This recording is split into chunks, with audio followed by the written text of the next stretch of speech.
A new era begins, a new Chancellor, a new agenda, and she's keen to get a move on. We have promised a new approach to growth, ending the absurd ban on new onshore wind in England, create a new task force to accelerate stalled housing sites. We will also reform the planning system. For her first major speech, Rachel Reeves gathered business leaders to hear her pledge. She wants to get the country growing again and building again. But that raises a question. When can people, particularly those who are nervous about having all this building happening, when can they expect more economic growth? Is that something that you might expect in a few years, by the end of this parliamentary term? It's all fine to say that you want growth. Everyone wants growth. But you've got to will the means and not just the ends. You've got to take some of the difficult decisions. Those difficult decisions have been ducked and dived and deferred for the last 14 years. I think you can see today that I mean business. We're getting on with the work that's needed to unlock that growth.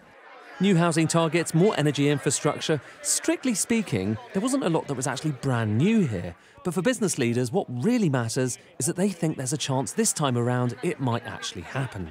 The fact that they are planning to bring forward legislation and action on this before even the recess, it's not the novelty of the ideas, it's the desire to execute them, which I think investors will hear and which is very welcome. So why is Labour quite so focused on economic growth? Well, have a look at this chart. This shows you GDP, the level of gross domestic product in the UK, how wealthy we are. You can see the pandemic there. We've kind of bounced back since then. But now compare us to the OECD, so the rest of the rich world, and there's a big gap opening up, 6.3%. If you turn that into the amount per person, it's over £2,000. And the impact on the public finances, £58 billion in lost tax receipts. For this business in Walsall, making electronic components, the energy transition is a big potential opportunity. The problem is Britain isn't on the front foot. It's been fairly sluggish the last 12 months with high interest rates. The cost of finance have held back projects. So I think most UK manufacturers are in this sort of state at the moment where we need something to happen to get the economy moving again.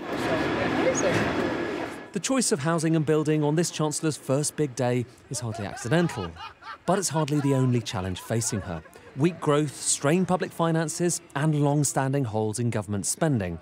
Her work has only just begun. Ed Conway, Sky News.